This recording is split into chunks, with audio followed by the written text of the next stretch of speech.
Hello and welcome back to another exciting episode of No Quest for the Wicked. Gentlemen, I have two very important questions for you. First, are you ready to rock? Yeah, let's do it. Fight, Nervous. Fight. Too nervous too, but yes. More importantly, are you ready to roll? Yeah, I'm going to roll this gate over. I feel obligated to roll at this point. Yeah. If we don't roll, he can't hurt us, although we know that's No, not he still true. can. That's not true. That's been I proven. know. That's been very Yeah, I'm ready to proven. roll. You guys are on Synonus Prime, the Synonan home planet that's currently under siege by mercenaries. The Ministry of Defense has declared war on Synonus Prime, but hasn't activated or initiated proper military actions right now. There's no ground operations. It's just a blockade in space. It's the Synonan Armada standing off against the Ministry of Defense fleet, just kind of staring at each other in space. Upon landing, you found once again that there were a bunch of mercenaries, the Bloodletters and Sarkeesians, two forces that you have run into personally in the past, kind of fucking shit up on the planet. And it has led to a mass assault that's happening right now, but you guys notice that there is a distinct area that they're avoiding, which was one of the magical ley lines that runs through the planet. When you arrived, there was a gate that was built into the ley line itself, and just a moment ago, it activated, and an entire platoon of mercenary reinforcements, including both Bloodletters and Sarkeesians, have just emerged from the gate. You are now looking at about 40-ish people who are now armed to the teeth. They seemed much better armed and armored than the ones that you had encountered. Even better. Oh man. All right. If they're surrounding me, only so many can hit me at once. That's actually how we're going to be running the rest of this combat. They're not going to be rolling attacks. You will be rolling reflex saves because there are so many people shooting and firing at you. So they are essentially going to be a swarm. So wait, we're not running away? Hey, that is your option, but I need you guys to roll initiative. And on their initiative, you will all be getting attacked, and it will hit you. Okay. Is the gate still open? The gate is still open, yes. You can see that there are still more of those. You can't see through the other side. It's like a blue wavering field, but you can see that there are silhouettes of other people in the gate. Oh, so maybe me about to teleport through that gate will be a bad idea. All right, good to know. Hey, I don't know. You make your call.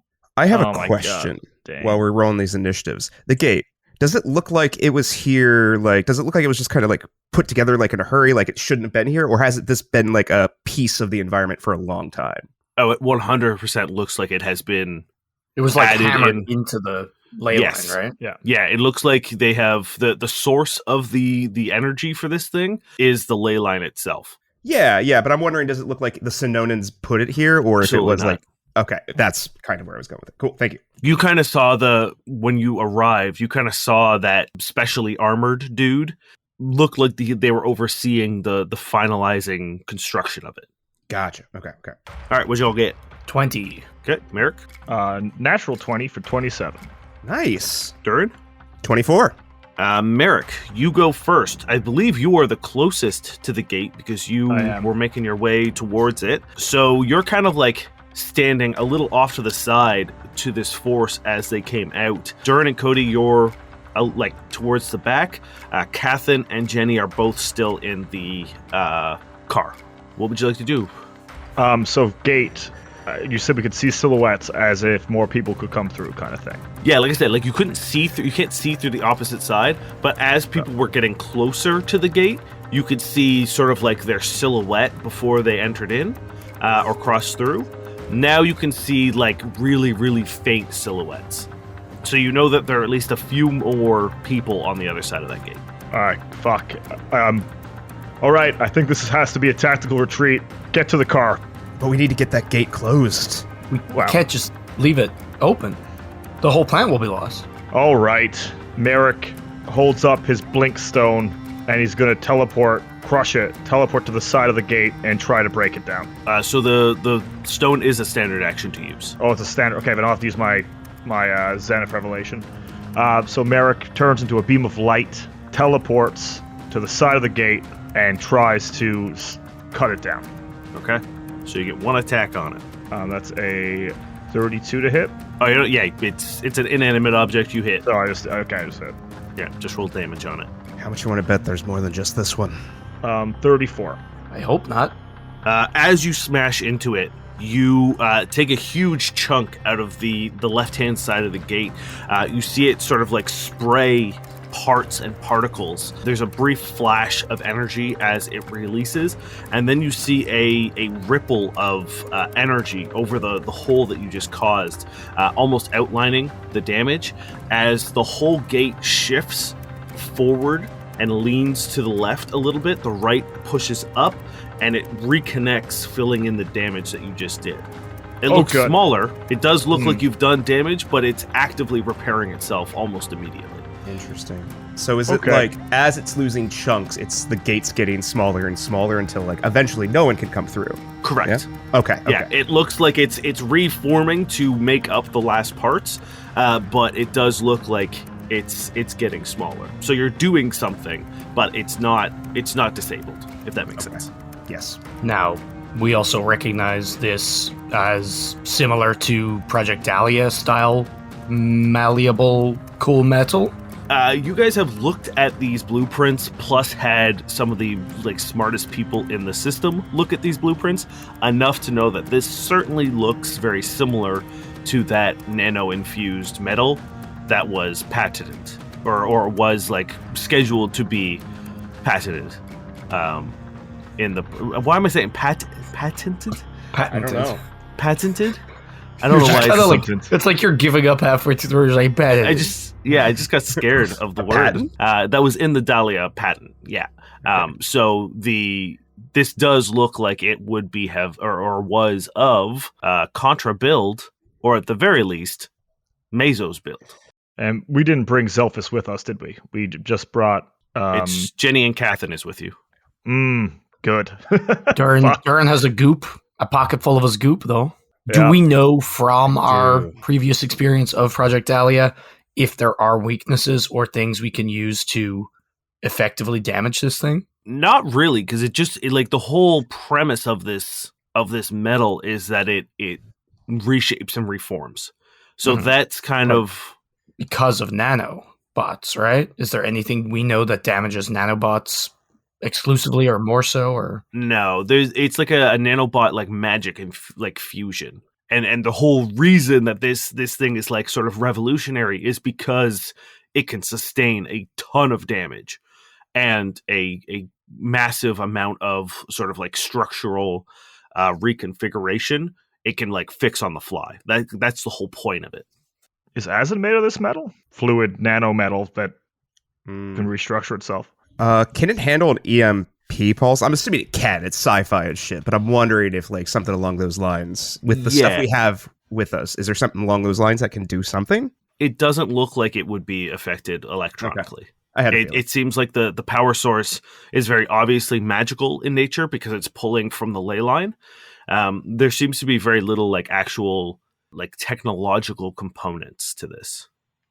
I'll stay on this side. You try to take him out, but if I get overwhelmed, you leave. Because I am on the other side of these guys. Yeah, I just hear a voice over the crowd. Yeah. You see that half of them have turned to face Merrick from behind. So they've got a sort of cluster in between the two of you, or the three of you. And they're in almost a perfect circle now, with half looking at you and half looking at Merrick. That's going to be Durrin's turn. Okay. I want to try to get, not necessarily close, but I want to try to get some eyesight to where Merrick is with my movement. And while I'm doing that, this thing I've been holding on for way too long, I think it's going to be pretty useful here.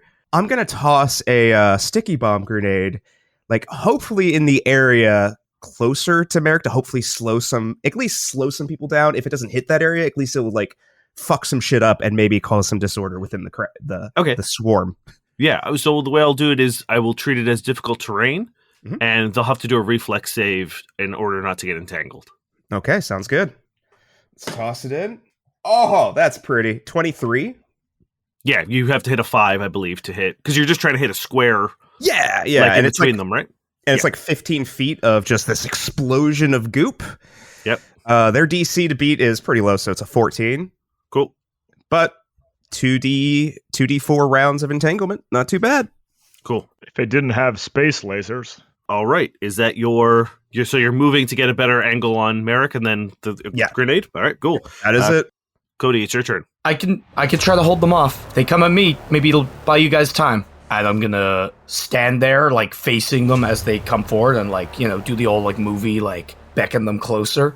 Yeah. And I'm going to pull the pin on a grenade in my chest as my smoke grenade goes off and starts to, like, surround me. And then you just hear as my eyes light up in the smoke and I activate blind fight. Okay. Very fucking cool. That's when the I love movie that. music, like the background music kicks in, like the fight music is now going hard, you know? Like da-da-da-da-da-da-da. Okay, so the way I'll do this, Niall, is you will take half. The damage that you're going to be taking will be half, and then you have the opportunity to quarter it with a reflex save. And I will say that will accommodate for their mischance on you in the smoke. I know it's maybe too much given the kind of, like, abstract nature of this as well, but I don't have to breathe, but people who come towards me either have to spend a turn activating their environmental defenses on their armor or can have to do saves or get, like, nauseated and shit. From the smoke grenade? Yeah. Hell yeah. Okay, hold on. Let me get a... So you have to do a fort save each round or spend that round choking and coughing and do nothing else. If you choke and cough for 2 consecutive rounds, you take 1d6 damage. And I get concealment. The whole reason I bought these smoke grenades. Love it. So everyone has to give me reflex save as you hear just a chorus of weapons beginning to spin up and charge up and power up. And then you just see a barrage of gunfire exit out of this cluster of mercenaries. Merrick, what'd you get? 16. Okay. You take 30 points of damage. I'm also very close to the gate. Is there a chance they hit the gate at all? There's a bunch of them. They all can't be sharpshooters. You know what? Roll me just a flat luck check. No, they seem to be pretty well trained and laser you pretty accurately. Durrin, what did you get? I got a dirty 20. You also take 30 points of damage. Oh, okay, cool. Cody, what did you get? 25. Cool. So you're going to take only 7 points of damage. And is this, you said they had Gatling guns, so is this physical damage? It would be fire damage, I believe they all have. Merrick, you're back up. Okay. Sorry, before that happens, you get a radio call from Jahara in your comm units, and you hear, "What the hell is happening out there?" There's an army. They're getting an armies through this gate. We're dealing with a platoon of 40. There's probably more to come. You hear a lot of noise in the background.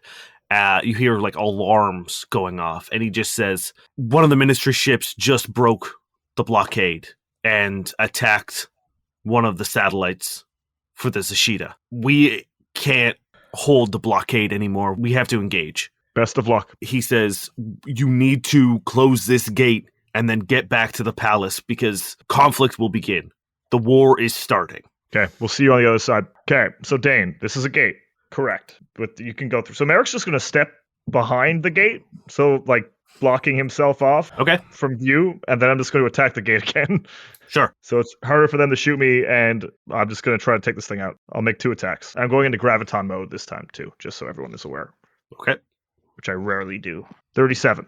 Damage, yep. Yep. And the second attack, 34 points of damage. All right. You see, once again, you taking, like, just full swings out of this thing. The particles are spraying out, and then you see that, like, sort of laser go over the edge of the damage, form up back over, but this time instead of getting a little smaller, it gets a little narrower. So the base of it slide in, and then it gets taller, almost like a big rectangle now instead of an arch. That's it for Merrick. Cool. Everyone stay safe. I'll try to take care of the gate. Durrin, it is your turn. Okay. Before I do it, I don't know how it's going to relate to what we're dealing with. I want to use my mirror image, but that is specifically for, like, one-on-one attack. How would it affect this combat? I don't think it would, because these are going to be considered like area of effect, because they are just kind of like blasting in an area as opposed to singularly targeting you. Okay. So the way that I'm ruling these attacks are area effects, which would just hit you regardless. That's what I wanted to make sure of. Yeah, so don't waste it. Cool. I want to get to Merrick right now. You can definitely do that. Cool. I want to bob and weave and push my way to him so I can give him the support and maybe pull some people off of him as much as possible. Cody's just by himself in a smoke cloud. Yeah, you can move. Any checks for this? I guess that's what I'm waiting for, Nope. like a potential check to like push through and get there. And with my like switchblade ready, back against Merrick and just like go in to defend. I don't know if you want me to have a standard action after this. You definitely have a standard action. I'm going to say this is just a movement action. There's enough space for you to maneuver like outside of the crowd, because you said you ran over to get a view of him. They're still kind of like mostly clustered in the center, so you have a straight shot over to Merrick if you want. You can then take an action if you want as well. Anyone near me to swipe at or attack, or is it just are they a little further away than that? They're mostly further away, but I will say if you want to sort of kiss the edge of them, you can try to like take a swipe at them. Okay, if they're a little further away, I would have my pistol instead of my switchblade just back against Merrick and just start shooting into them at this point. Well, then here's what you're going to do. Roll me a trick attack, because you can move while you're trick attacking, right? That's right. I didn't think about it. I considered it multiple entities. That's a 37. Absolutely does it, yep. Hell yeah. Let's get that. 19 EAC? And they're flat-footed, right? Yes. Then that does it. Oh, shit. As I just like start firing into him, making my way stealthily towards Merrick, I do 30 points of damage into him. Cool. You're able to sort of like clip a couple of them. They're not really, they're not protecting themselves. There's no sort of like guarded aspect of this formation. And you take a couple of them out. You see some of the bodies just drop. While I want to reach out to Jahara. And I'm not sure if I can. Maybe I'm doing too much. You know what? Let's go. No. Talking is a free action in Starfighter. Okay. You can combat banter. Okay. As it's I'm just rushing like running over your fingers through the sand, right? Jahara, if you don't hear from us in about 4 minutes, bomb the living shit out of this place. We need to cut off the ground force while we can. Big missile. Crash a ship into us. Space laser, one of those big silver lasers maybe. A nuke. Do we have those in space? I'm not sure. Yeah, maybe just a small one, but this is the source of the ground evasion, and it needs to get cut off before you get overwhelmed. Atomize us. Turn us into particles.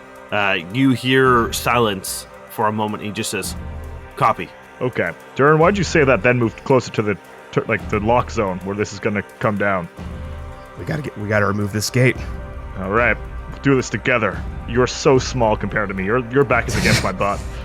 That's okay. I'll defend you either way. Don't worry. Great, Cody. Has anyone come in to like engage me, or are they all kind of shooting?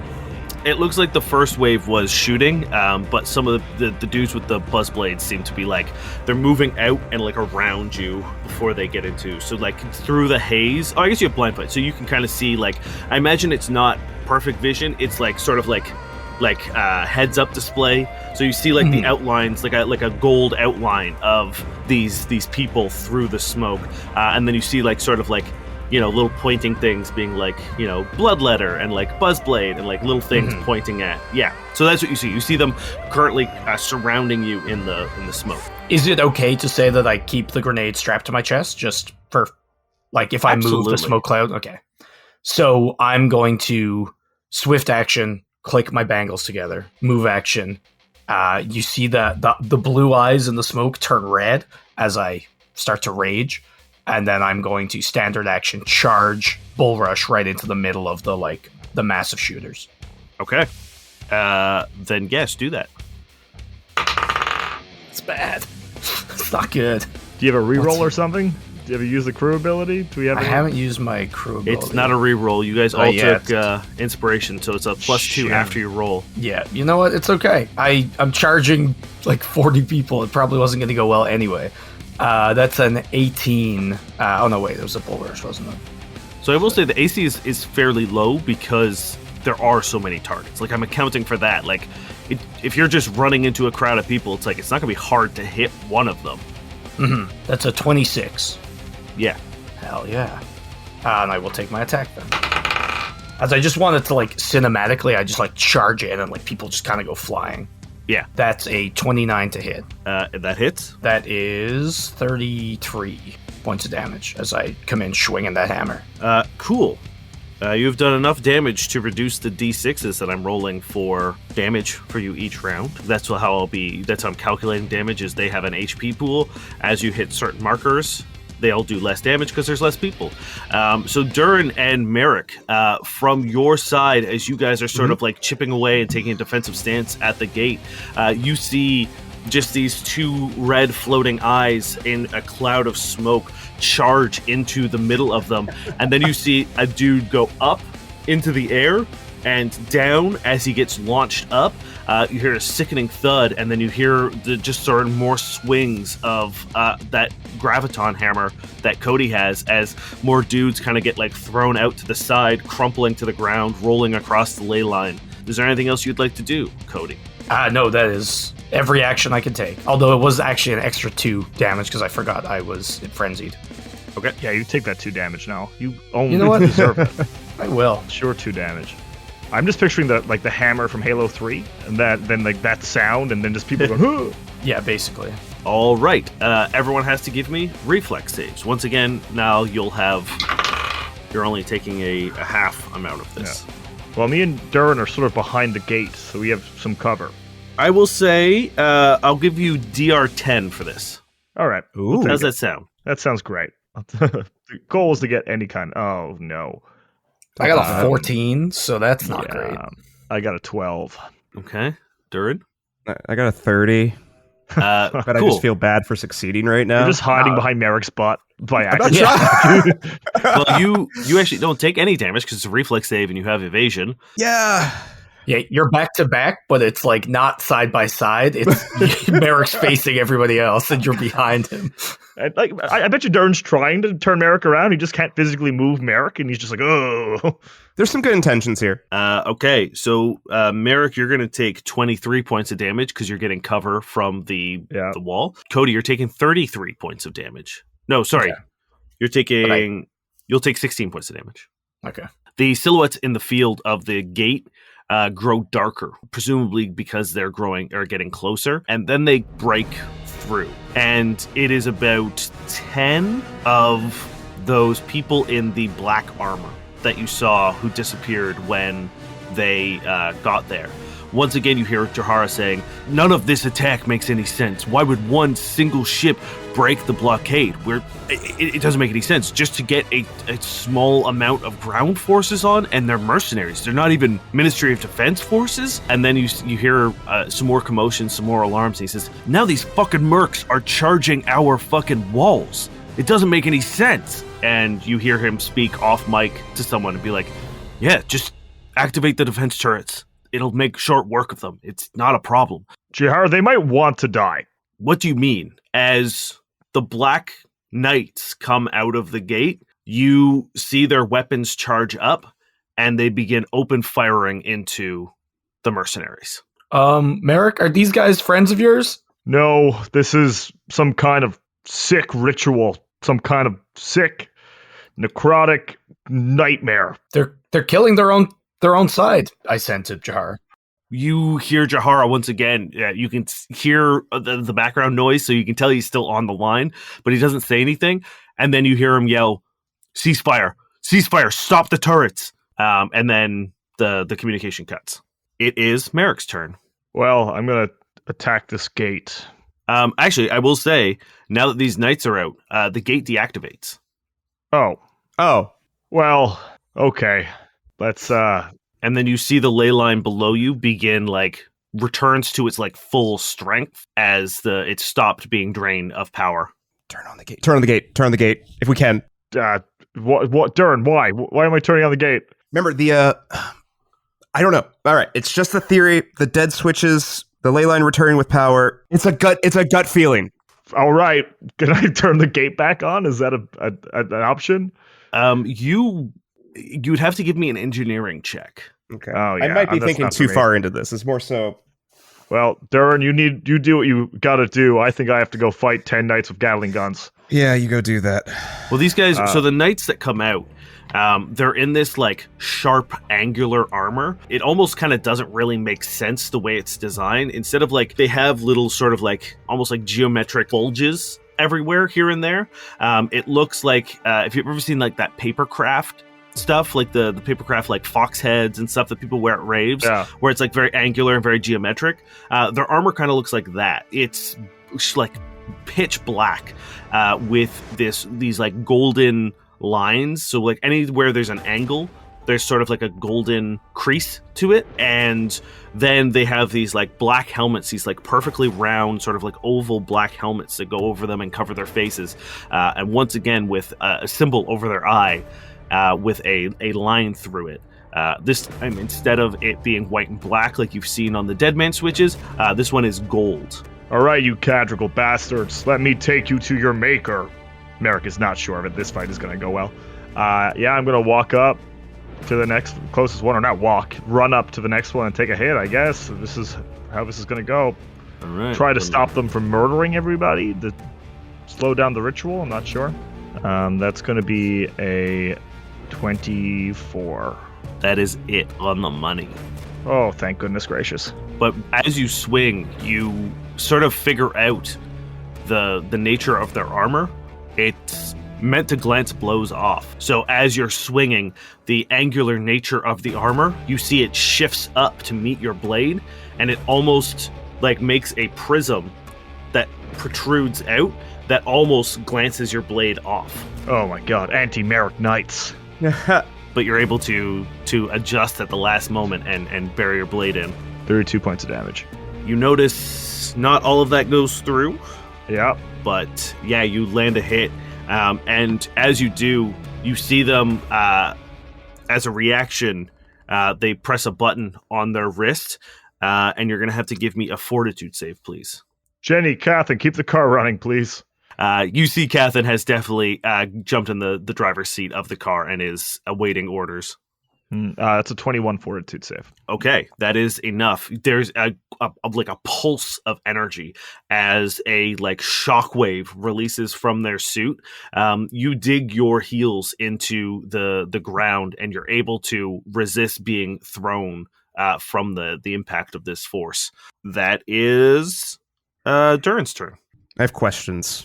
Yep. Going back a little bit, the kill switches that we were investigating, all that stuff, was there, I know it led us to the ley line, but was there a way it was directly connected to the ley line at all? So I will remind you of what you guys did learn. You learned that they are the little beacon things that they have, the little pendants that they have, were both magical and technological in nature. Technologically, there was a dead man switch that was monitoring whoever owned its vitals. Okay. In conjunction with a status spell. So it knew the second someone died, whoever it was keyed to died, it knew that that person is dead. Okay. On top of that, there was a secondary function that had a contingency spell placed on it. But you weren't able to discern what the contingency was. So you know that these things are monitoring the person's health. When they die, the contingency triggers. And you're not sure what the contingency was, because you've only received, the only ones you've had have been after they have died. And I will say, with the fact that you spent all night studying it, I will say that the pieces are starting to come together, and Merrick is most likely right that these bloodletters and mercenaries here are meant to die. They are cannon fodder. The role of their war effort here on Synonus Prime, whether they know it or not, most likely not, because they're mercenaries, is simply lamb to the slaughter. But to what end, you're not too sure. But at this point in time, you can guarantee that the mercenaries are not the real threat. Yeah. Fuck. Okay. The part that I'm struggling with. Okay. Did the gate have to be on a ley line? I think that's my next question. Yeah, I believe that the gate needed a ley line to fuel it for it to activate. Okay. So it needed. I also think the ley line probably was a way to bypass the weird like teleporty. Correct. Yeah. I'm so, barrier. Like, as long I'm like where I'm trying to figure out, like, is that the only reason the ley line is being used? I believe so. It was just to go through the teleporty barrier. Okay. Roll me an engineering check. Okay. Durrin. 24. Yes, with the pieces that you are now getting, the Ministry of Defense ship that just attacks the satellite was meant to put a brief lapse in the Pulsar Zashida, which is their sort of like interplanetary shield, to allow teleportation on. Okay. So the Zashida is powered by satellites, beacons like radio towers, and the ley line. Okay. They were able to disrupt 2 of the 3, which gave them a brief opportunity to circumvent it. All right. And you can assume that the backup protocols is one of the reasons why the gate has closed. Okay, cool. Well, I'm gonna move away from the gate. I'm gonna start focusing on the 2 Black Knight dudes that Merrick's dealing with, and I'll use my trick attack. Just 10, right? There's about 10 of the knights. 10 of the knights? Yeah. Okay, I thought there was 2 for some reason. My stealth is a 36. That's enough. And I got a 29 EAC. That does it, yes. Okay, Shit. Durrin, you should have healed the fucking mercenaries. Oh, well, that's far too late now, but that's a great idea. That's smart. You know what? Next turn, you got it. Pretty good. 46 points of damage. Damn. Yeah, no, that was some solid rolls on that one. I assume this is against the guy that Merrick attacked? Yeah. Okay. Teamwork is forever. That's just the Heal idea the mercenaries. of God, that's such a good constantly idea. healing the mercenaries. Well, they keep on shooting. They just keep on popping back up. Fuck. I wish you said it like earlier. That was such a good idea. Fuck. Terry, this brain of mine doesn't work too quick, buddy. I only have one. I have like one good idea a session, and I can't decide when it's going to show up. Damn it. All right. You see, this guy has. You're able to land like a couple really well placed shots in sort of like the few unarmored spots on him, and land a very good hit. Okay. Cody, you're in the middle of the bloodletters, and as like there are times where you're taking a swing with your hammer, and they've already been taken out, and you just see bodies dropping around you. How many of them are still standing? I would say there's about like a half of them. There's maybe of the like 40 or 50 of them, there's about 20. And how are they reacting to all this? Very confused. Okay. I yell out. I say, "Temporary truce. We fight these guys." You see, they turn around and they just say, "Enemy of my enemy," and they turn around to face the keepers. Yeah. Am I within 30 feet of these knights? Sure. I'm going to try to charge into the middle of them. So at the very least, I'm going to give smoke cover to the guys behind me as well. Okay. And I'm going to try to bull rush one of them out of the way. I'm going to activate my thruster heals. Cool. Fucking bullshit. Dude, we're not rolling hot this time. That's going to be a 30. No, you are down by 2. I'm going to use my rocker inspiration. As like I charge in, and I guess whatever way, like I try to get like purchase to like get under and like yeet. And I guess that weirdly shifting armor just like makes it really hard. And I just hear like a guitar sting from Jenny, and I'm just like, hell yeah. Yeah, you feel the thruster heels begin crackling with electric energy, and they just sort of give you an extra boost as you feel sort of like a hand from behind you push you forward. And if Durrin, if you have your gun out, you can take an attack of opportunity, I assume. Ooh, I can. I completely forgot about that. Yes. Absolutely. That's going to be a 36 to hit. Yes. 31 points of damage. This is a new target, correct? You're not going after the one Merrick was fighting because he's like kind of on the edge. You're going dead center. I'm going straight in the middle. Okay. So 31 points of angry damage. And I'm going to take my attack of opportunity from a distance for 18 EAC to hit. That is not enough. All right, there we go. Can't be geometry, Durrin. Can't be geometry. I know. Yeah, as you shoot, you see your beam sort of reflect off one of these angular surfaces and just kind of like go into the air. But Cody, you absolutely managed to just yeet this man and hit him midair and do a pretty big hit on him. And I will say, how big is the radius of the smoke grenade? Yeah. It is 20 foot. Okay, so I will say you have 4 of them, including the one you just hit. So 4 of them will have cover. I assume their helmets deal with the smoke.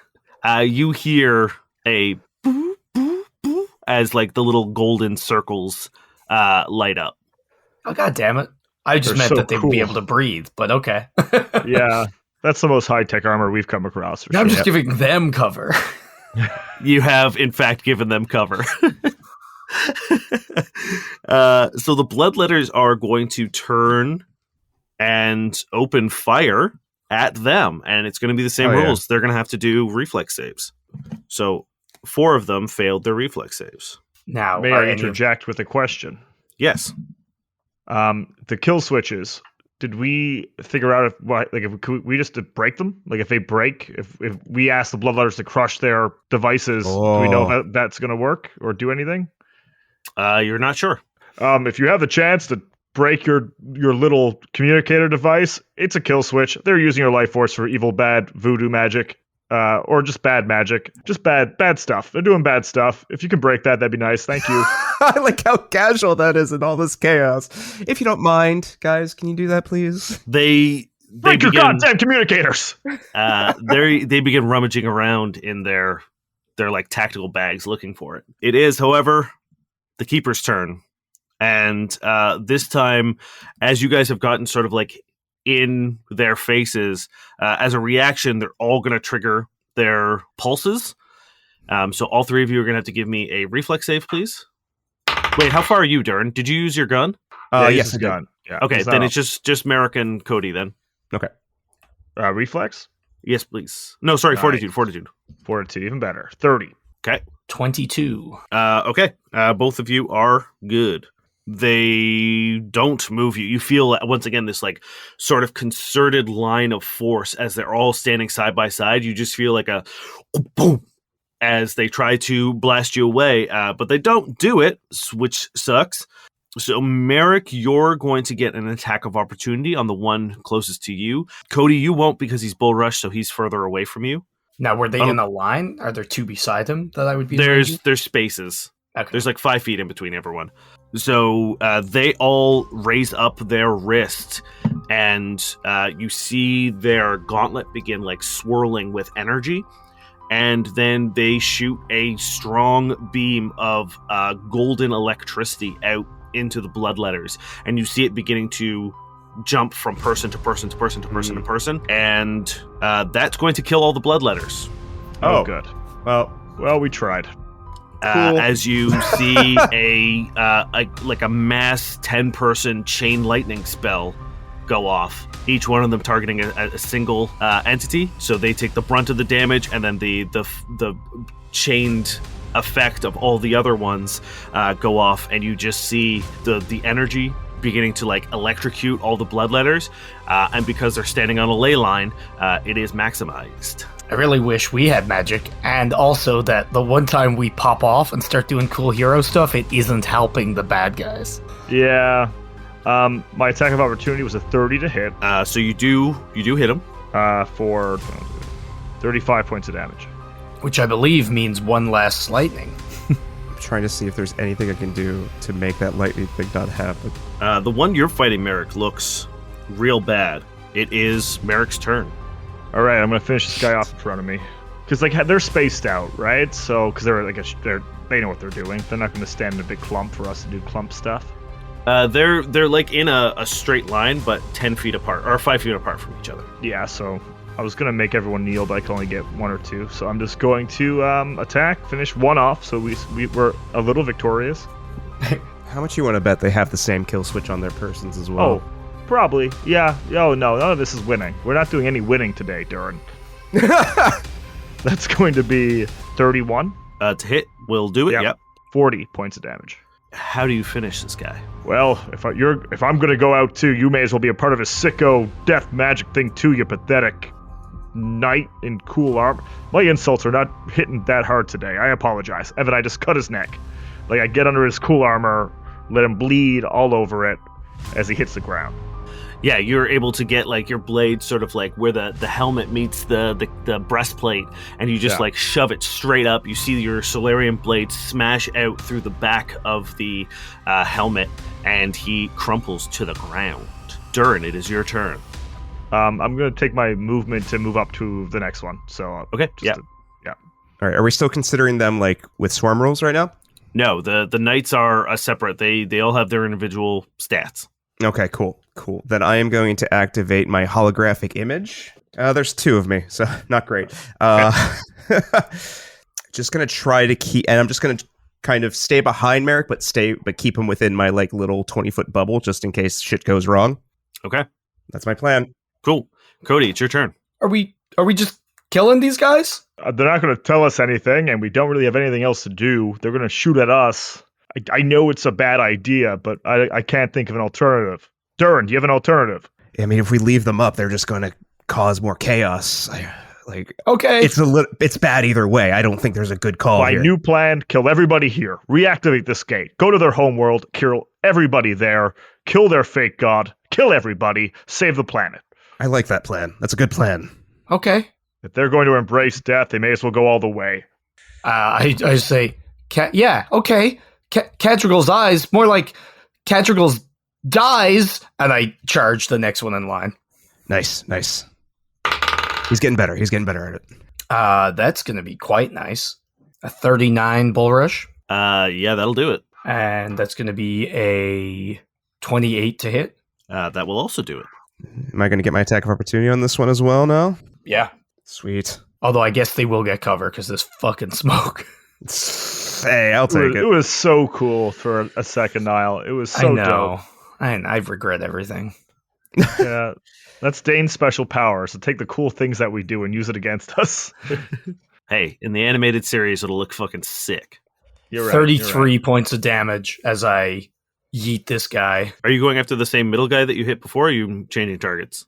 I'm going like away from the boys. So like I hit the middle through the one, I'm going to hit the other guy, and I assume they're over to the left. Yeah. Because I didn't want to get them in the smoke. 33. Durrin? Throwing in my attack. I got a 23 EAC, but... let me see if that hits before I make you roll percentage. I think it's probably close. It does hit. Ooh. So you are going to have to roll me a 20% mischance, please. Okay. I rolled a 71. Then you're good. Yeah, that hits. All right, cool. I wasn't sure if we're going high or low on it, but I guess it doesn't matter either way. And I do 14 points of damage towards him. Okay. You get a message or a comm, and you hear Astrid's voice this time. Oh. And she seems like out of breath.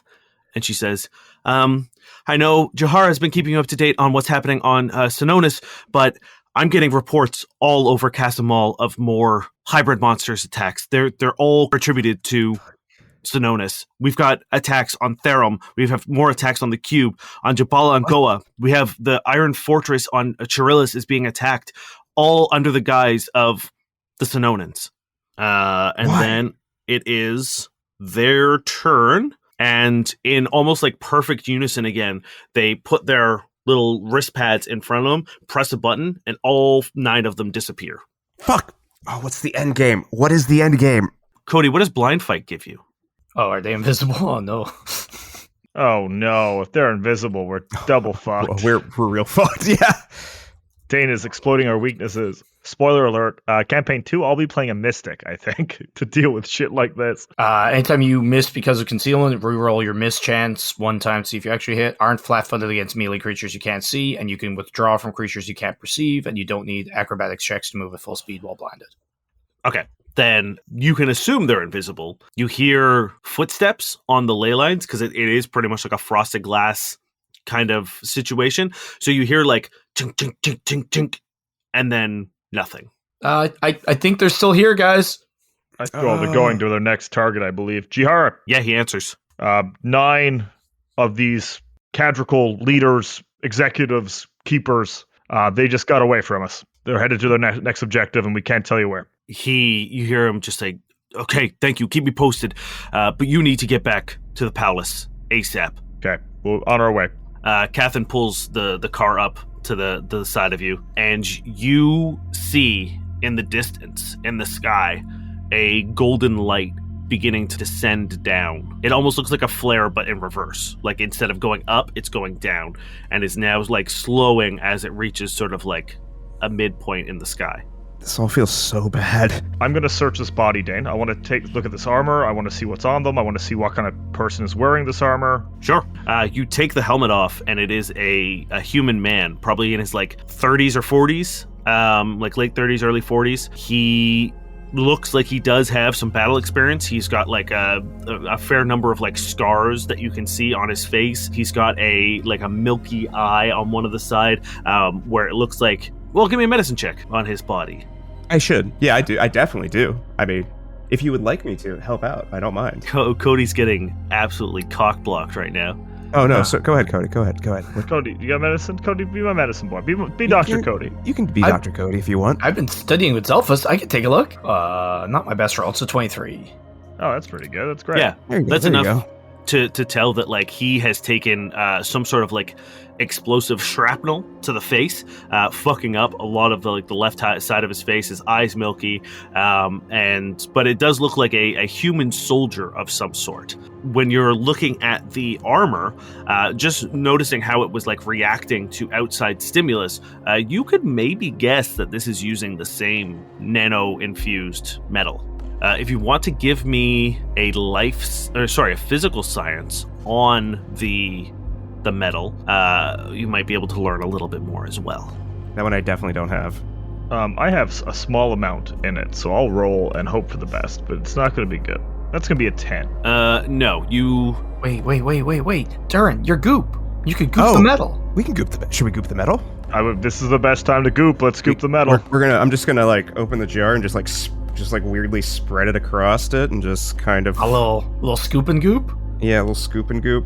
You smear Zelphus's goop on the armor, and I try not to think about it. It's a little uncomfortable. Yeah, I feel like it's a very awkward moment for the three of us. Just really should have worn a glove as I kind of just like wipe off my hand. You get a call, and Zelphus is like, "Gentlemen, are you okay?"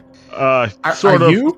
Yeah, the palace is and the whole city is going into lockdown. It looks like they're evacuating all the civilians towards the palace. You called us. Can you feel when we do that? Oh, well, I mean, that's why I'm asking if you're okay. It seems like you're dangerously close to Iberium. Iberium. Oh. We've heard that word before. That was the power sources, right? Poison metal from Useron. Yeah. Fuck. It's the metal that they were mining on Useron that was like killing the planet. Have they neutralized the poison in Iberium? That was my question. Is it still poisony? He says I'm not sure. All I can tell is there is traces of Iberium. But I mean, if you would know, if you're not feeling sick and violently throwing up, then I think you're all right. But whatever metal you just put on has a high concentration of Iberium. I haven't been breathing, so I feel fine. Y'all feel fine. Let's get this corpse in the back of the car so we can take it back for Zelphus to look at. Catherine pops the trunk. What about the rest of them? If they wanted them dead, I don't know. It feels like leaving them is just bad news.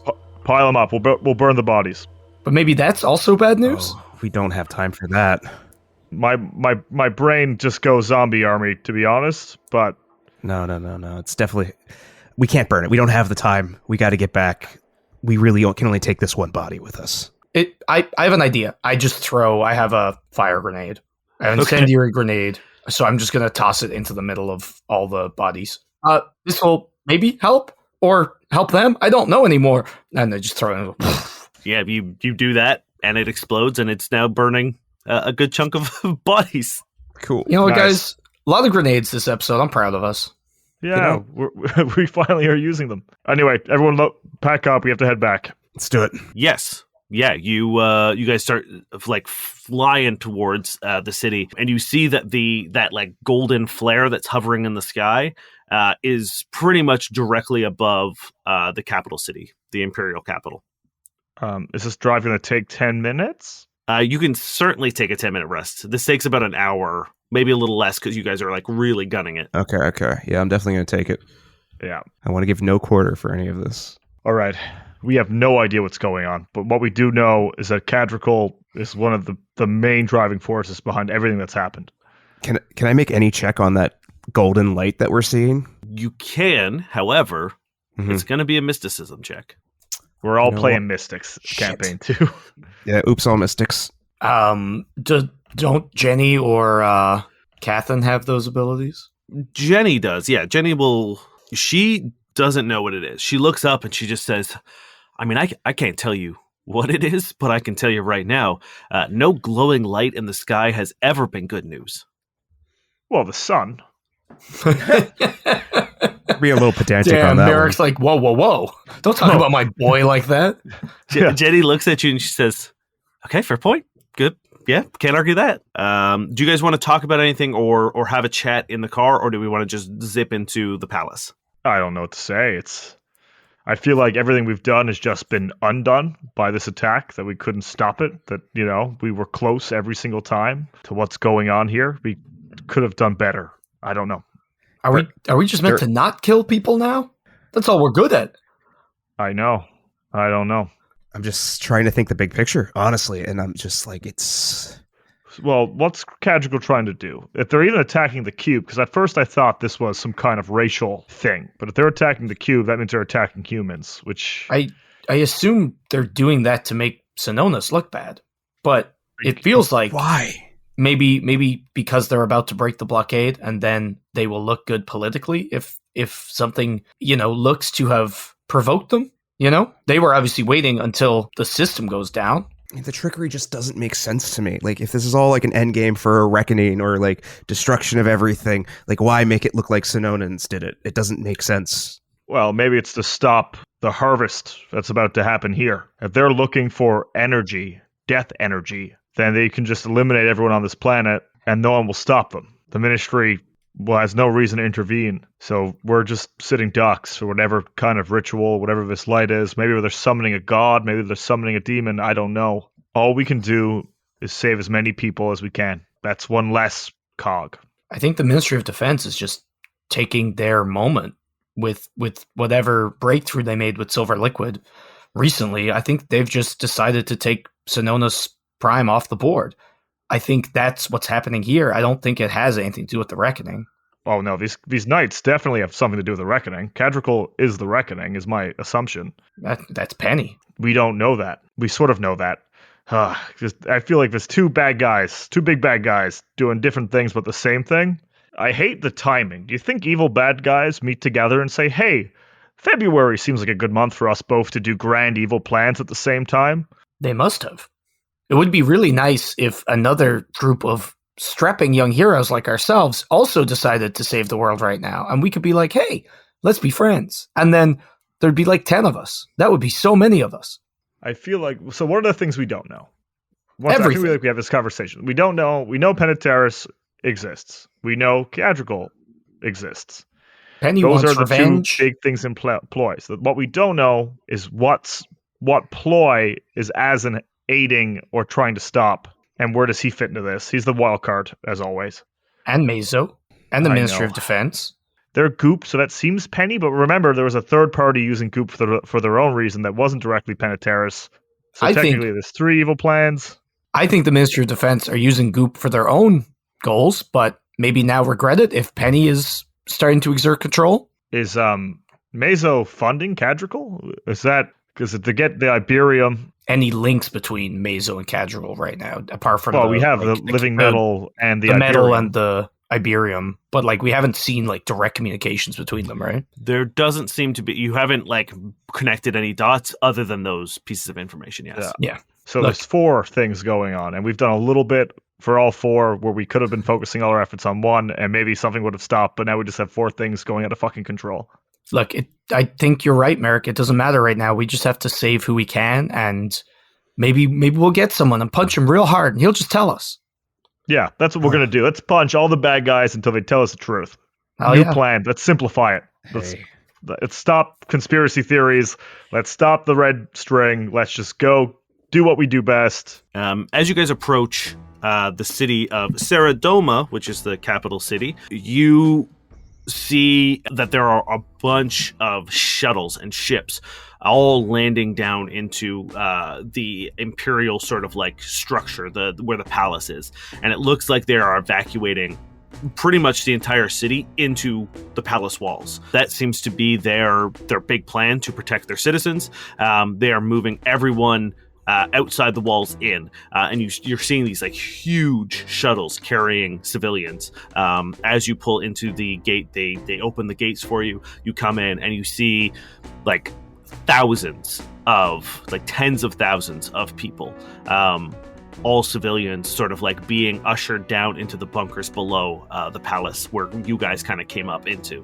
And Jorhara is out there, and he's in full like battle gear. Like he's head to toe armor. He's got his spear. You see, he's got a big like sword, like the sword that he uses. He's like strapped to his back, like on a like really hard angle because it's so long. And he walks over to you guys and he says, "We need to meet in the war room immediately." Quinlan is looking into the light to try to determine what the hell that is, but we need to come up with a plan because in a matter of moments, we're going to be at war. Let's go.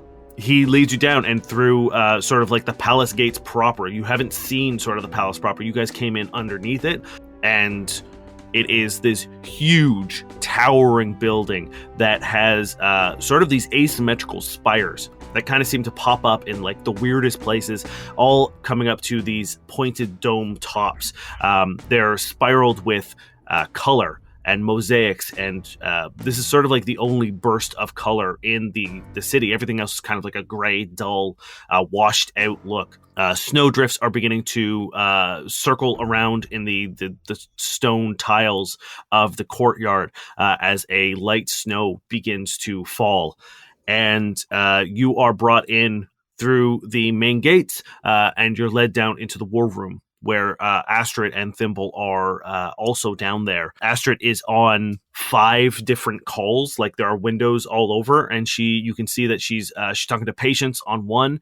There's a couple other people throughout the system that you don't really recognize, but you can tell they're probably on different stations. You can see one is the administrator of the cube. You can see that there's a couple other people that like I don't think you've ever known or met, and they're all sort of like talking over each other about these attacks. And Astrid is furiously trying to convince them that it is not the Synonans. Patience seems to be on her side. The other 4 do not. There is a screen on the bank of screens in the wall that are like curved at the far end of the room. You can see that there is broadcasts of news channels all sort of depicting the events. You see this like massive like fire lizard is currently attacking the prison on Chirillis and like melting holes in, or like trying to mend holes in the fortress there as like a fire lizard.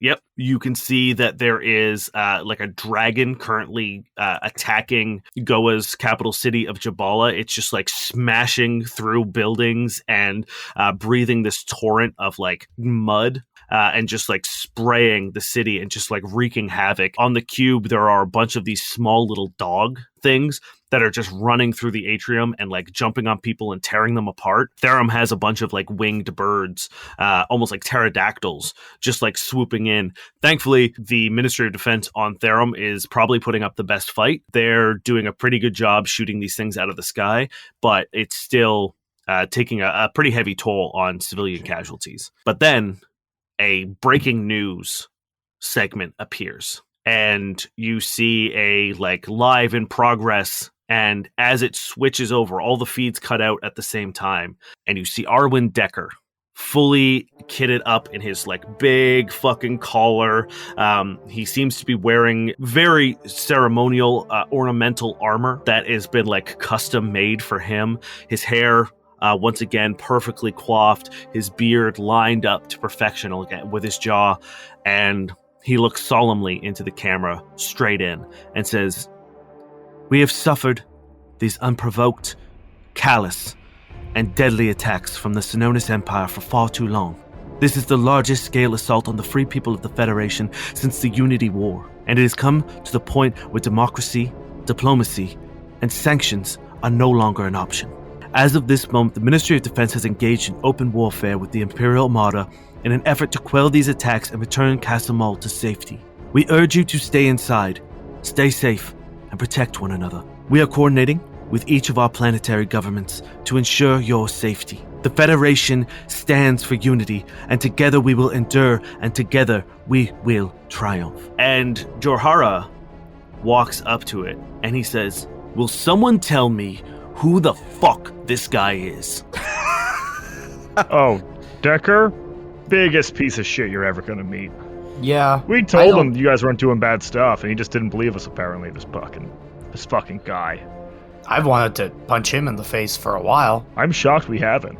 Did we hit him? No, we didn't hit him. I think you told me not to. Hit him. Yeah. I don't think you've ever hit Decker. Oh, not yet. Not yet. We're gonna. When this is all over, oh man.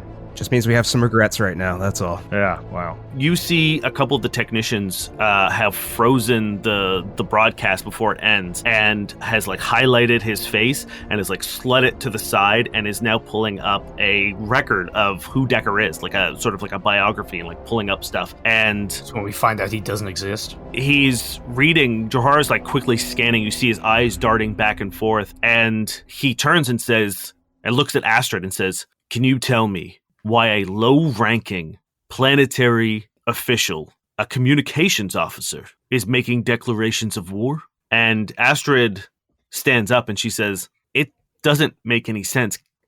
Decker's the goop mastermind. He's the goopin'. He's done the goopin'. Then none of that makes any sense. He's a civilian consultant that was brought in to work on behalf of the Cube for the attack. He's not even Ministry of Defense. He shouldn't be here, let alone on the front lines. He's When we met him, like, what was his ranking? Like, what was he?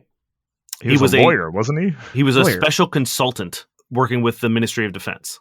Weird. He's always felt higher than that. He must be a high-ranking member of either Cadricle's Eyes or with the Goop operation, or... Okay, what does that mean? Comms officer feels important. Yeah, it seems like he used to work for the Blades, like he was a member of the Blades as a communications officer. That seems to be his only sort of like military experience. And then after the attack on the Cube, he was pulled up by the Ministry of Defense as a special consultant. Thimble, you used to work with communications on the Cube. Do you know him? I mean, the Blades, I was administration, he was Blades, so we didn't really cross paths, but I mean, like, you know, I'm sure we had maybe worked together department-wise, but I don't have any direct interaction with him.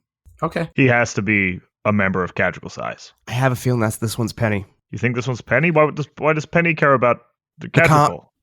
Well, I don't know about the Cadricle thing in relation with that, but the comms officer feels like Penny, because in the past the Valai have always, like, you could hear them within the communications. Even now we still get that interference, so that's my only connection with Penny. I don't know if it's true. It's a hunch. This is too coordinated. This attack, the Cadricle attacks, and now this announcement of war at the same time. I don't know. I don't know anything. We still don't know a single fucking thing. Astrid says, well, the good thing about me being here is I am a member of the Federation of Councils. And I'm going to call a fucking meeting. And she walks over to the terminal and she says, can you get me a secure line? I'm reaching out to the council. None of this makes any sense. And I need to get answers. And I'm allowed to ask for them. And you see one of the technicians begin like clickety-clacking at his keyboard. And he pulls up a secure line. And you see that who she is trying to reach is the High Chancellor Sybil Maris, the leader of the Federation of Councils.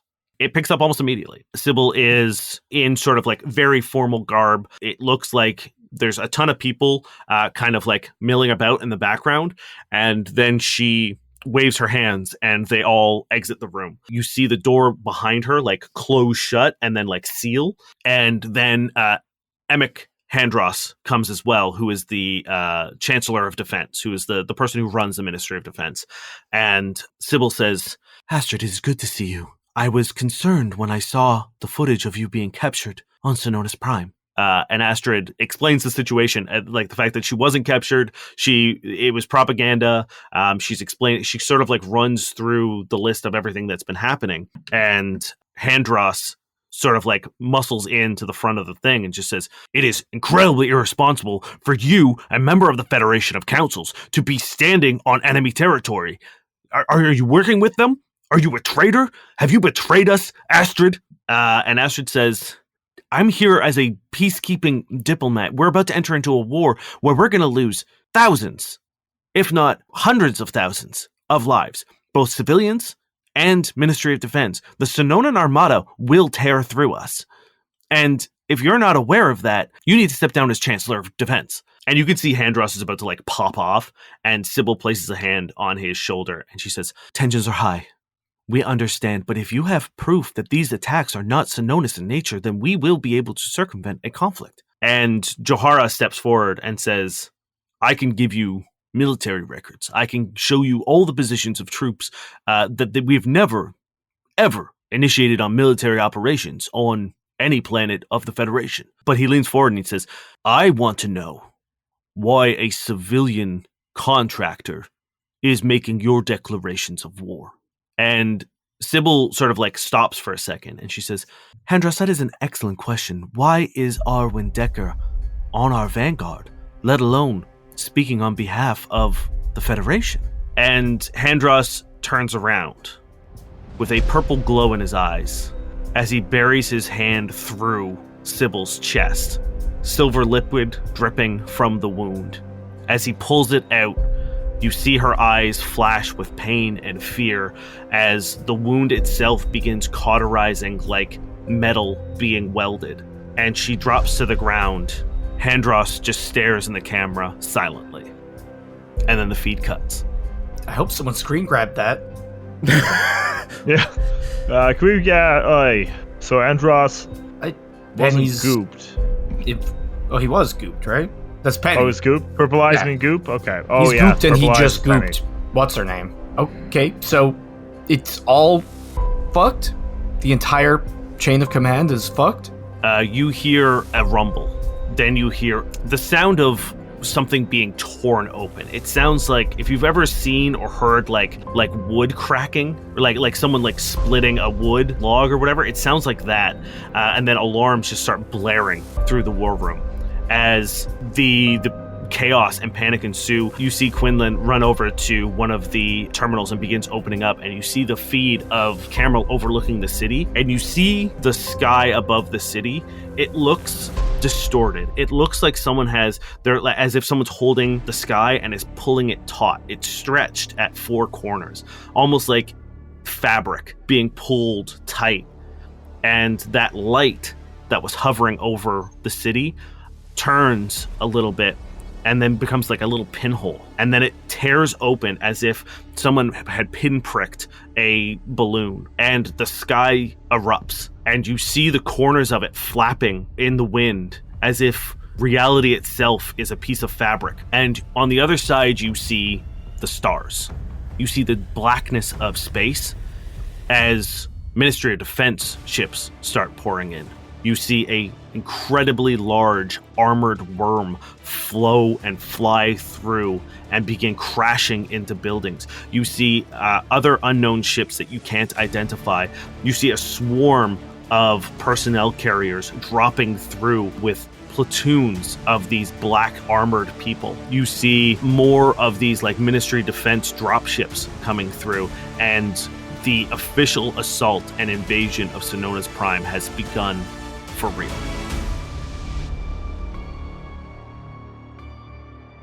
Hello, Space Jam Dane here to do the things. First and foremost, we hope you're enjoying this week's episode. Also, everyone at NoQuest really hopes that you're enjoying this holiday season. Regardless of what you celebrate or don't celebrate, we hope that this season has brought you happiness and joy, and you've been surrounded by the things and people that make you feel loved and supported and happy. And we really look forward to what this next year brings, and we hope that you have an excellent and safe and happy new year. Second, this week has been sponsored by Zencastr.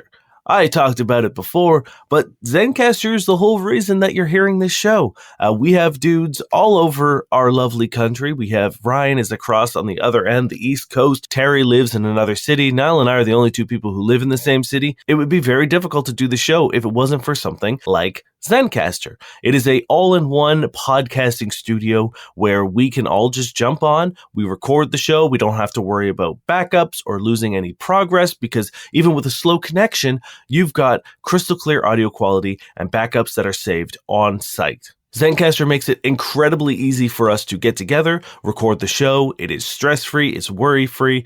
It makes the whole experience very easy. In fact, I'm recording this break in my studio, which is a closet, as you know, and then I'm going to literally walk into my living room where I edit the show and download the files all from there. I don't need to do any transferring. It's all right there. You can access them on any computer as long as you just log into your account. Using Zencastr is now super easy to record a podcast. Log in using any browser, start recording a high-quality podcast episode right away. Record studio-quality sound and up to 4K video with your guests. Feel a sense of zen knowing Zencastr's multi-layered backups ensure that you always have your recording in the highest quality, even if your connection is unstable. If you've ever thought of starting your own podcast and then realized that you need a bunch of tools and services and platforms, well, those days are over. Zencastr is an all-in-one podcasting platform. You can create your podcast all in one place and then distribute to Spotify, Apple, and other major destinations. Go to Zencastr.com, that's Zencastr.com/pricing, and use our code NOQUEST, and you'll get 30% off the first month of any Zencastr paid plan. Once again, that is Zencastr.com/pricing, and use our code NOQUEST, and you'll get 30% off your first month of any Zencastr paid plan. We want you to have the same easy experience that we do for all of our podcasting and content needs. It's time to share your story. And before you go, we would love to see you on our Discord. It is a great little community, and we're really, really proud of it. And it would be better, much like this world, with you a part of it. Head on over to noquestcast.com, click the Discord link, you'll be invited in, and you'll be welcomed by a bunch of lovely folk, and then you can do things like share pictures of your pet, which we get a lot of cute holiday pet pictures, and it's the best. Things are heating up in the show. You can add your fan theories in before stuff starts getting revealed. We would love to hear what you think. Also, if you'd like to support the show, you can head on over to our Patreon at noquestcast.com, click the Patreon link, or patreon.com/noquestcast, and get access to a bunch of little cool things. I released a stat block for Short Jack. If you ever want to make your own canon character, you can, with all the Starfinder rules. I've got world primers there, so if you ever want to bring any of the locations that you've seen in the show to life in your own campaign, you can do that. And it's also a great way to support the show. It allows us to do things like go to PAX Unplugged like we did a couple weeks ago. The support on the Patreon is a way for us to do cooler shit. And the cooler shit that we do means more cool stuff for you guys to listen to and watch and all that good stuff. Anyway, that's going to do it for us this week. We love you. We hope you're safe. We hope you're happy. And we'll see you in 2024. Are you looking for a D&D podcast with a dark side? Something more like Game of Thrones and less like Monty Python? Tale of the Manticore is part dark fantasy audio drama, part solo D&D RPG. There's no plot armor here. The dice make all the important decisions. Join me as I resurrect the excitement, wonder, and emotion of old school D&D. Made for a mature audience, Tale of the Manticore is both a fiction and a game. It's the story where chaos rolls. And right behind her was a hulking figure. No, not a figure. A mass. A mass of stretched gray skin. Human skin, but from someone long dead. Stretched so thin you could see something rotting and roiling beneath, but somehow keeping its shape, keeping itself together. A flimsy flesh sack, dragging itself across the floor. Hainai is a supernatural horror audio drama about Filipina immigrant Merida Tuin, whose babaylan, or shaman family background, accidentally gets her involved in stopping dangerous supernatural events in Toronto. Most of the story is told through in-universe phone calls or tape recordings, with some episodes dealing with Filipino folklore. You can listen to all episodes on Acast, Spotify, and anywhere you listen to podcasts. If you want to get early access to ad-free episodes, bonus audio, art and video, episode shoutouts, and other fantastic perks, you can subscribe to our Patreon at patreon.com/HainaiPod, HINAYPOD. Thank you, maraming salamat, and hanggang sa muli, until we meet again. Jahara begins barking orders to the soldiers in the room. Everyone is hitting their stations, getting into like full battle mode. He looks at the group of you, the crew of the Persistence, the off-worlders, and says, I need to know right now, if you're going to help, you're going to help. And if you're not, then you have to understand I have to lock you up. And I know that seems like a pretty obvious choice, but I cannot have foreign agents who are technically aligned with the enemy running around during war, especially not in our main base of operations. So if you're going to join us, if you're fighting in the war effort, you need to kneel right now, and I will make you a Synonan. Yeah, I'm technically not from the system, so yeah, I'm in.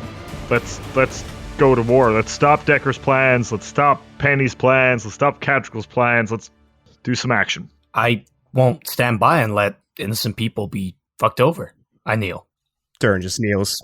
Yeah, Jenny stands beside you and just says, if it means protecting people, yeah, I don't give a fuck who I am. And she takes a knee. Zelphus does the equivalent of taking a knee. Astrid also does. Thimble does. And Cathan stands beside his brother.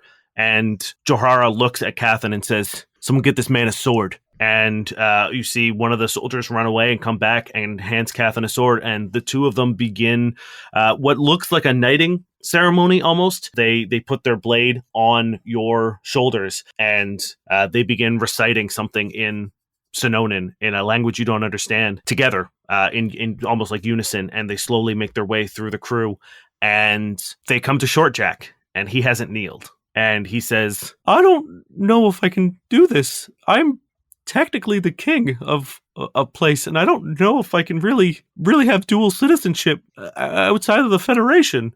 And Johara looks at him and just says, being Synonan doesn't change who you are, but it will get you one of those. And he points to the wall where the laser spears are, and Shortjack's like, okay, yeah, fuck yeah. And he kneels.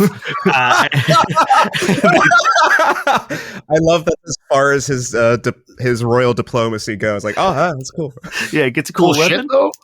For a moment, I was like, wow, Shortjack's really like, he's come to his own as a king and everything. I'm just like, you know what? Cool. Maybe you shouldn't kneel. I'm like, oh, no, never mind. All right. Yeah. And you guys are now officially Synonans. Probably one of the few non-Synonan people to ever have that privilege. That being said, you can see the people who are working the tech desks have opened up a bunch of like camera feeds into the city to see what's happening. Thankfully, it looks like they have successfully evacuated the city. It looks like most of the people are in, and you now see there's a dome circling, this like silver shimmering dome around the palace walls that is acting as a barrier. And Johara says, we have a smaller sort of miniature version of the Shishita protecting the castle. It will hold for a while, but it does not have nearly the longevity of the one that is circling the planet. We need to make sure that we can hold off the forces long enough to maintain the shield and keep everyone safe. And he turns to the soldier and he says, I need a sit rep now. And they pull up maps of the city and a guard shows him sort of like what's happening. And Johara says, okay, it looks like there are 5 distinct events that I'm going to need your help. The Armada is stretched thin.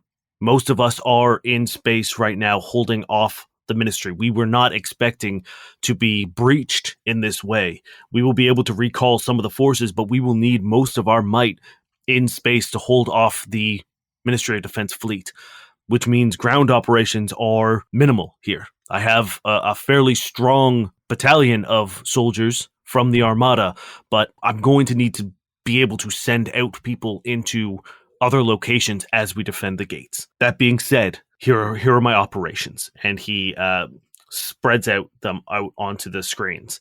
I need assistance holding the gates of the palace. You will be assisted by the Armada. 3 of you and your crew are talented fighters, and having you there will be a benefit. So anyone who can assist in holding the gates would be greatly appreciated. And if the palace falls, our war effort ends. And then the camera switches and you see this giant, it looks literally like an earthworm covered in metal, like chitin. Just like chunks of metal have been embedded in it. It has a long sort of beak at the front of it with a fold of skin hanging over what you can see are like hundreds of glowing eyes underneath it.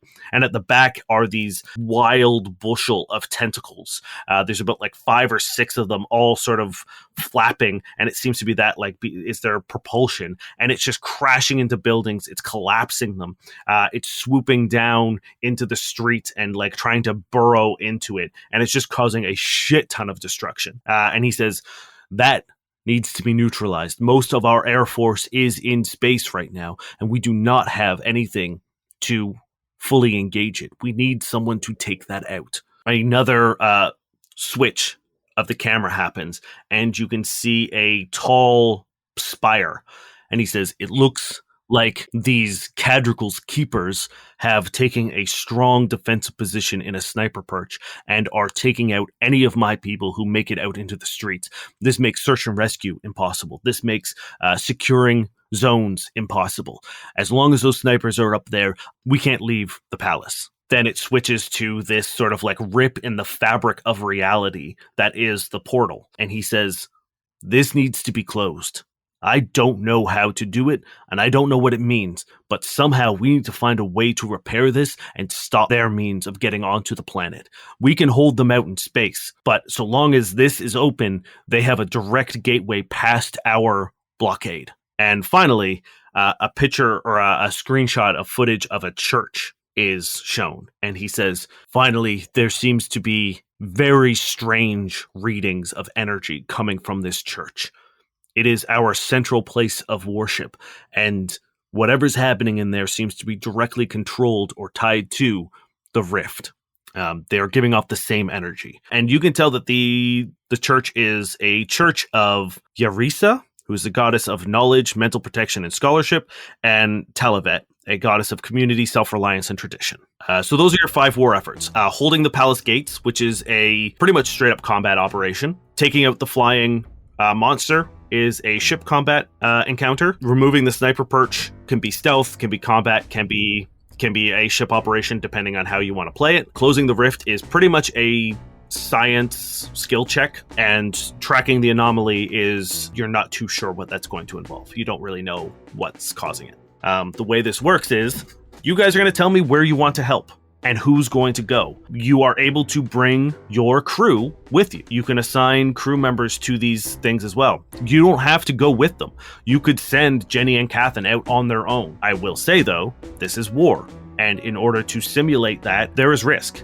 If you send out your crew members, there is a risk that they will not come back the same way that you will not come back. And if you bring them with you, there's just as much of a risk as them being hurt or injured or killed as you are. So take that. This is Mass Effect 2. You're Mass Effect 2 in us, right? Yeah, I had that vibe too. Yeah. So if you scroll, I gave you the crew ability sheet. If you scroll all the way to the bottom, you will get to see sort of what they add to your war effort.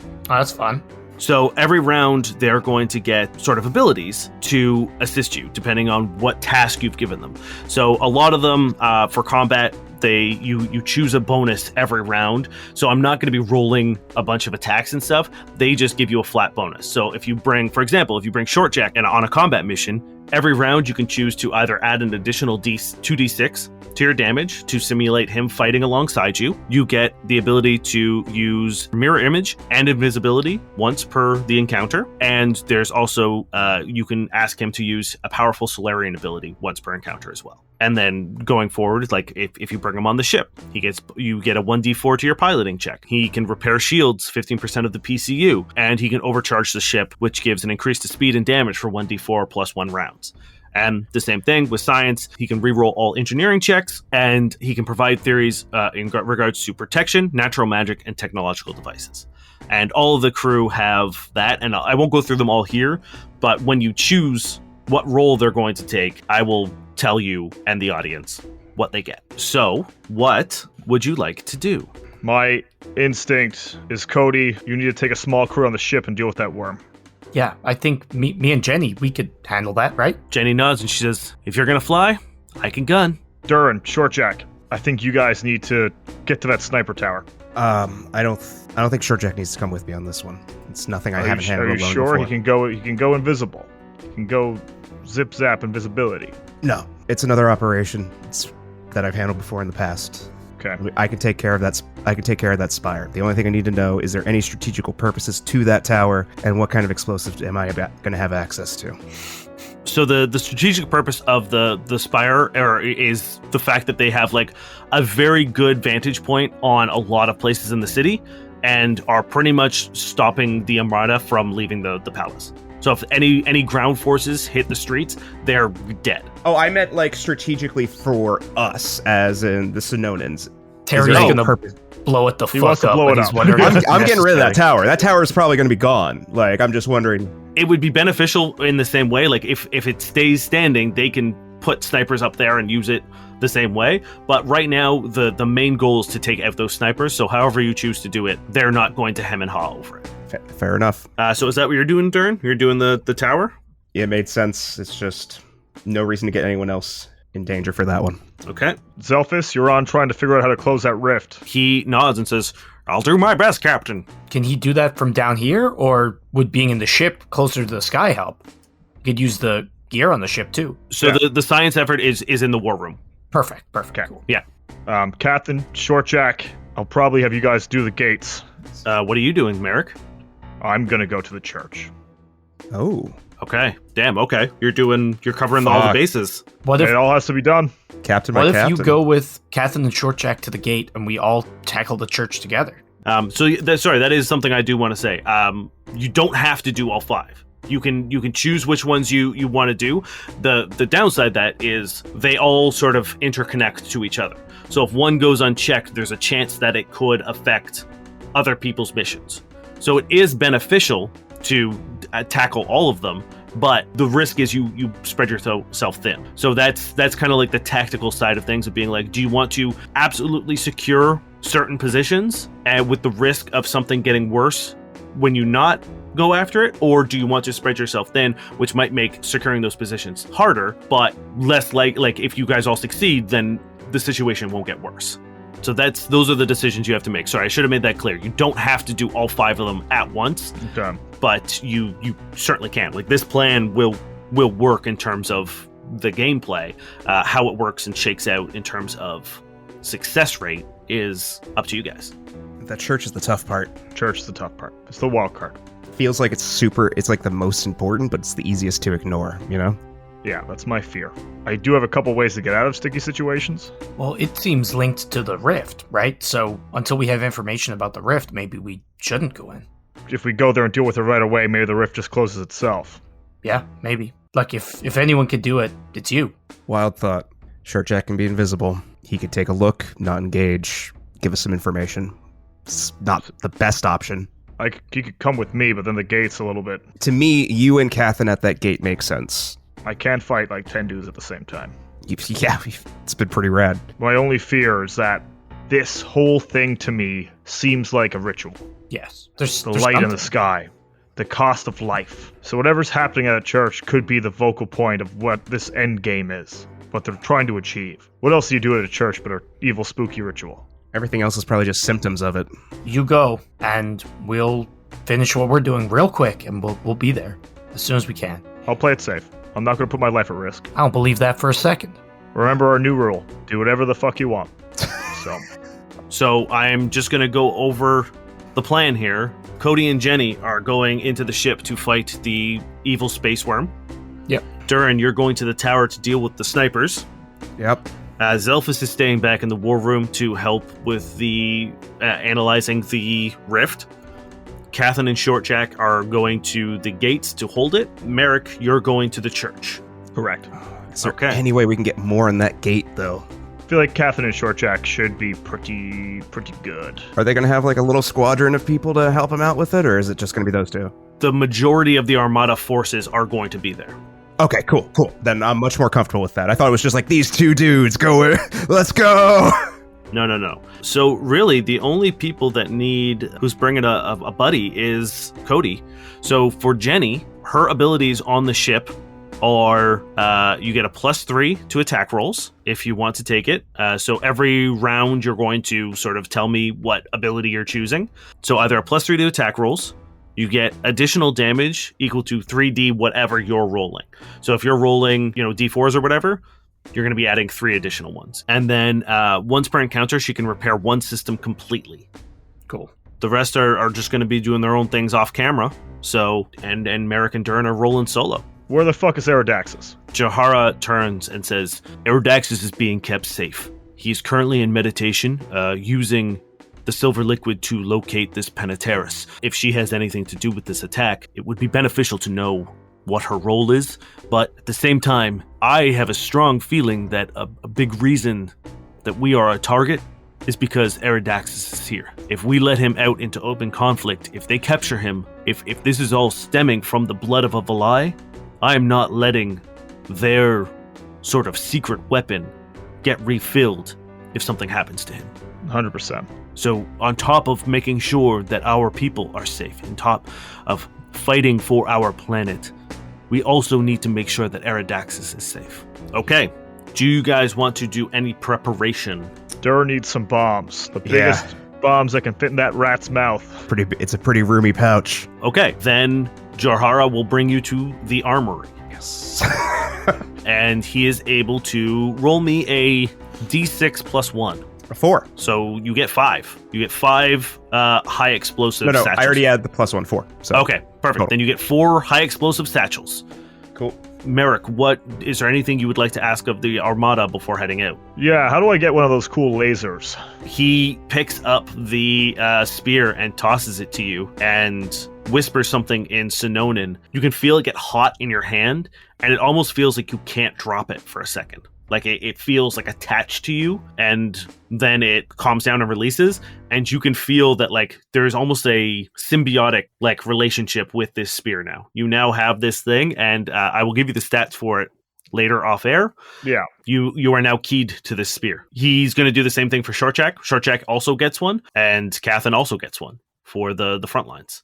Zelphus is taking up position and is getting ready to use his goop magic, and by magic I mean just his brain, to start helping the technicians. You can see him and Quinlan are already sort of examining the rift right now and working on it. All right, everybody. This is going to be the craziest, stupidest thing we've ever done, and that is a long list. But I think we're all doing jobs that suit our strengths, so lean into them. Every decision you're going to make up there is going to be the right decision, okay? I trust all of you. I believe in all of you. You're strong, you're powerful, you grow so quick that any dire situation you're going to be in, I promise you there's a way out. So look for it, okay? Don't panic. It's going to be there. You're smart, you're brave, you're powerful. And all very beautiful and handsome too. I'll just throw that in as a little bit of... Thanks, Merrick. I love you guys. I truly do. That's what makes this crew different, all right? Stay safe. I love you too. I love you too, Durrin. Durrin, you got to say it now too. We've all Durrin, said it. You got to say it. Yeah, me too, guys. Yep. No, say it the You whole too sentence. what? Yeah. Love you too. There we go. All of right. us? Each one of us? Hey, don't push it, all right? Everyone come back, okay? Yeah. You guys finish your jobs quick, and then come meet me at the church, and it'll probably be nothing, and then we can have a nice little celebration. How's that sound? Oh yeah, church is probably nothing. Maybe that's where the party Probably is. nothing. Maybe that's what the party is the whole time. That's probably the party. You hear Zelphus in the background just go, I've still got my name on party! And I'll probably whisper to Merrick, just be like, hey, don't pull a Benson on us out there, all right? No, that guy fucking sucks, I think. Yeah, I don't know. Everyone Finally. keeps on saying nice things, and I'm still not 100% on board. Rest in peace, though. Rest in peace. Yeah, no. Benson. Sorry, Benson. But if he's alive being sneaky, I swear to God. Don't put yourself in danger like that. Just take care of yourself, okay? Oh, of course. I have a lot to live for. I'm young and handsome. Shortjack puts his hand in the center of all of you, and he just says, I know that you guys, kind of don't like him or whatever, but I think Durrin's got a point. We all got to come back, and at the end of it, we need to make sure that we do. So, not to kind of, beat a dead horse, sorry for the pun, but don't be a hero. And he put his hand in the center. Don't be a hero. Merrick puts his hand in the center. Absolutely.